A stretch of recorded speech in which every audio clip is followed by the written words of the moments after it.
قال الله تبارك وتعالى ويوم يعض الظالم على يديه يقول يا ليتني اتخذت مع الرسول سبيلا يا ويلتى ليتني لم اتخذ فلانا خليلا وقال الله عز وجل ألا لعنة الله على الظالمين وقال النبي صلى الله عليه وسلم الظلم ظلمات يوم القيامة وقال النبي صلى الله عليه وسلم يقول الله عز وجل يا عبادي حرمت علي الظلم وجعلته بينكم محرما فلا تظالموا وقال النبي صلى الله عليه وسلم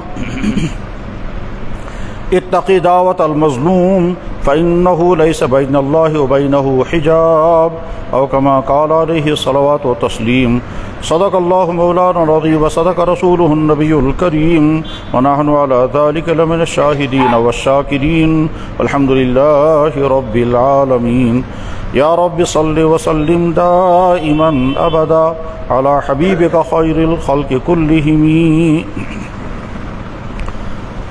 محترم بزرگ اور دوستو، یہ ساری کائنات اور اس کائنات کے اندر پائی جانے والی تمام مخلوقات اور مخلوقات میں سب سے اہم ترین مخلوق انسان، ان میں سے کوئی چیز خود نہیں بنی، نہ بن سکتی ہے.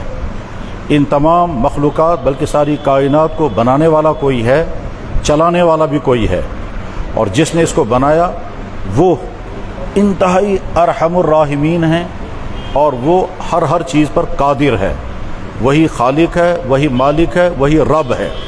رب ہونے کے معنی یہ ہیں کہ ہر مخلوق کو ہر حالت میں جن چیزوں کی ضرورت پڑے وہ چیزیں اس مخلوق کے مطالبے اور درخواست کے بغیر مہیا کر دے، وہ رب ہوتا ہے. ماں کے پیٹ میں بچے کو کیا چاہیے نہ بچہ جانتا ہے اور نہ بچے کے وہ ماں باپ جانتے ہیں جن کا وہ بچہ بننے والا ہے. اس بچے کو 9 مہینے ماں کے پیٹ میں گزارنے ہیں، کس مرحلے پر اسے کیا ہونا چاہیے، جو ذات وہ ساری چیزیں مہیا کر رہی ہے وہ رب ہے. انڈے کے اندر زردی اور سفیدی ہے، اس انڈے کے اندر کی زردی اور سفیدی آگے چل کر کے پرندہ بننے والا ہے. یہ جو پرندہ بننے والا ہے، یہ پرندہ کیسے بنے گا اور اس پرندے کو کیا کیا ہونا چاہیے، یہ نہ انڈا دینے والی مرغی کو معلوم ہے، نہ انڈا دینے والی چڑیا جانتی ہے، نہ انڈا دینے والا وہ برڈز جس کا یہ انڈا ہے وہ نہیں جانتا. لیکن اس انڈے کے اندر سے چوزا نکالنا، چاہے وہ کوئی بھی چوزا ہے، جو ذات اس چوزے کی تمام ضروریات پوری کرتی ہے وہی رب ہے. دنیا میں انسان آیا، دنیا میں انسان پہنچا، اب کس مرحلے پر اسے کیا چاہیے اسے معلوم نہیں ہے. اس کے لیے تمام چیزیں مہیا جس ذات نے کی ہے وہ رب ہے. رب کے معنی ہر مخلوق کی ہر حالت، ہر مخلوق اور مخلوقات کا کوئی شمار نہیں. آج تو نیٹ کا زمانہ ہے، انسان کچھ نہ کچھ اندازہ کر سکتا ہے. جب آپ ایمیزون کی جنگلوں کو دیکھیں گے، جب آپ سمندر کے اندر کی مخلوقات کے متعلق ویب سائٹیں دیکھیں گے تو پتہ چلے گا کتنی مخلوقات اور کتنی قسم کی ہیں. تو ہر مخلوق کی ہر حالت میں جو اسے ضرورتیں ہیں اس کی زندگی گزارنے کے لیے، زندگی چلانے کے لیے، سروائیول کرنے کے لیے جو اسے چاہیے، وہ جو ذات وہ ساری مہیا کر دے وہی رب ہے. اس لیے اللہ کے ذات عالی کے علاوہ اس کائنات کوئی رب ہو ہی نہیں سکتا، کیونکہ کسی کے بس میں نہیں ہے، کسی کے اختیار میں نہیں ہے، کسی کے پاس سورسز نہیں ہیں کہ وہ کسی ایک مخلوق کی ایک حالت کی ایک ضرورت پوری کر سکے. بچہ دنیا میں آیا، اسے دودھ چاہیے، ماں کی چھاتی میں دودھ آنا چاہیے، بچے کو چوسنا سیکھنا ہے. نہ سکھا سکتا کوئی، نہ کوئی دودھ پیدا کر سکتا ہے. پھر وہ دودھ جب بچے کے پیٹ میں پہنچے گا تو دودھ ڈائجسٹ ہو جانا چاہیے. ڈائجسٹ کا سسٹم بچے کے اپنے ہاتھ میں نہیں ہے. آگے چل کر ایک وقت آئے گا اس کو دانت چاہیے. یہ دانت بنانے والا اور کوئی نہیں ہے. اگر اللہ تعالیٰ شان دانت نہیں دیں گے تو کوئی دانت پیدا کر ہی نہیں سکتا. دنیا کے سارے دانتوں کے ڈاکٹر جمع ہو کر کوشش کریں گے، جس بچے کے دانت نہیں بن رہے ہیں اس کے دانت نہیں دے سکتے. میرے پاس ایک دفعہ ایک بچہ لایا گیا، اس بچے کے ناخن نہیں تھے، 10 کی 10 انگلیاں ہیں، ناخن نہیں ہیں. ماں کے پیٹ سے ناخن ہی نہیں آئے تو حیران ہو کر کہتے تھے یہ میں سنتا ہوں بچہ کیا بنے، وجہ کیا ہوئی، کہنے سے ناخن آئے ہی نہیں. ڈاکٹر کہتے ہیں ڈاکٹروں نے کیا کہا؟ کہنے لگا جی ہمارے بس میں نہیں ہے، اس کا دنیا میں کوئی علاج نہیں ہے، کہ نیچرلی ناخن آنے چاہیے، وہ ناخن پیدا نہیں ہوئے ہیں، ہم کوئی ناخن پیدا نہیں کر سکتے۔ جو ذات اس کائنات کی رب ہے، جس ذات نے اس کائنات کو بنایا اور اس کائنات کو انسان کے لیے موافق بنایا، سوٹیبل، یعنی انسان کو زندگی گزارنے کے لیے جو چاہیے، ہوا، پانی، غذا، موسم، انرجی، توانائی، غذائیں، وہ ساری چیزیں مہیا کر دی۔ اتنا ہی نہیں بلکہ اس باڈی کو جو غذا چاہیے، اس غذا کے اندر کیا کیا ہونا چاہیے۔ انسان بس اتنا جانتا ہے کہ باڈی کے اندر کہ مجھے بھوک لگی ہے، ایسا کھانا مجھے مل جائے جس سے پیٹ بھر جائے، ٹھیک ہے۔ وہ یہ جانتا ہے کہ مجھے پیاس لگی ہے، مجھے پانی ملنا چاہیے جس سے میری پیاس کی ضرورت پوری ہو جائے۔ لیکن اتنا ہی نہیں ہے، ان غذاؤں کے اندر اور کیا کیا ہونا چاہیے جس سے انسان کی باڈی کی ضرورتیں پوری ہو جائے۔